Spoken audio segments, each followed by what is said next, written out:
podcast, if you want the audio only version, we have a clips channel you can check out. And if you want to support the channel, you can buy us a coffee down below. Tonight, we have all the way from America. Is America the greatest country in the world, or is it Thailand now? Oh man, I just really think it depends on your situation. But I think increasingly for a lot of people, it might be flipping. David from the Fung Brothers. What's going on, guys? Now, if people haven't seen you before, I know a lot of people have seen you because they comment on our videos. Oh, David's in Bangkok. You should have him on. You are an American YouTuber, podcaster. Can you talk a little bit about your channel and what it's about? I mean, long story short, we've had this channel for about 12 years in America between LA and New York, and it's got 2.2 million subscribers, and it really primarily focuses on the Asian American culture, but I've definitely explored a lot of other cultures. You know, we're talking about, I did an Armenian food video in Glendale before, so it's like, it's just about analyzing things that I think probably in school you're not taught to analyze.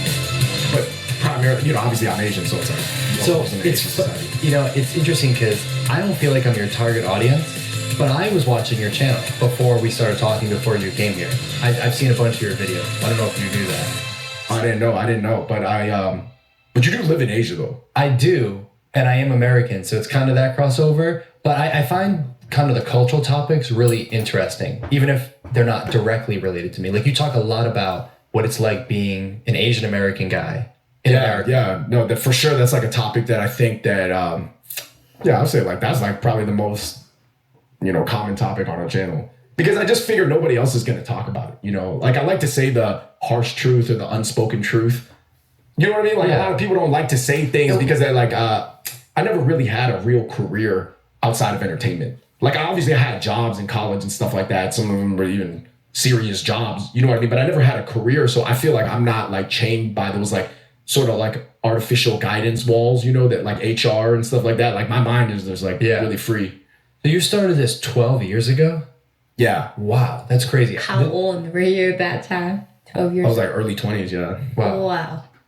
That's crazy to think about, because this has been going for like 12 months and it feels like an eternity. So I can't imagine doing something for 12 years. Yeah. Well, would you agree that it made your life more dense and more lush?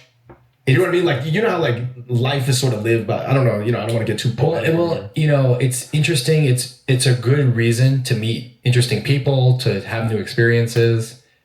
Your show, you have a partner, is that right? It's my brother, yeah. Oh, it's your brother. Yeah, it's my biological brother. Yeah, I did. You know what? I think I knew that and then forgot. I thought you were twins. Yeah. I just checked and I was like, are they twins?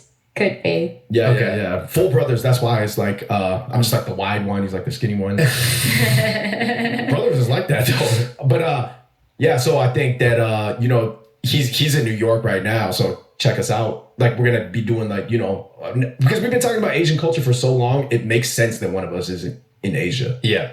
So I want to get to why you came over here, but you said you started this in LA? Yeah, I started in Los Angeles. There was a huge YouTuber boom. I don't know if you guys remember like Ryan Higa or like Kev Jumba. These guys at one point were like top 10, top 5. Yeah. This is like a whole other generation of YouTubers. I didn't realize that. Yeah. So why did you go to LA? I mean, I moved from LA from Seattle basically after I graduated college just to chase the YouTube dream. I knew I didn't want to get a regular job, but prior to that, anybody rising up in Hollywood, let alone an Asian guy, was super hard. You know what I mean? Like, probably, and then there was just not a lot of slots and nobody knew how to do it. And then, people are like, reality TV puts you on a different lane in your career if you do that. I mean, very few people have been able to lateral that. So I was like, I got a lot to say. I don't mind self-producing my own content. Let's go with YouTube. It's interesting to me that you thought, I have to move to LA if I want to make it on YouTube. Because I thought one of the interesting things about YouTube is you can kind of do it from wherever you are. But at that time, all the network, like if you wanted to do a big collab with somebody else, makes like, sense. you know what I mean? Like you have 10,000 subscribers. I mean, still to this day, a lot of influencers still move to LA. Do you know what I mean? Yeah. Like, yeah. Yeah, and the rest of them are moving to Bangkok. Yeah. As we find out. Yeah, similar, like Bangkok. I guess I'm being stereotypical and falling into that. Well, right?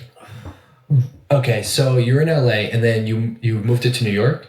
Yeah, then we moved to New York like several times. Like I would like spend a year in New York, come back to LA, and I just didn't really know where to fully find my footing. You know what I mean? Once there was like a big Asian American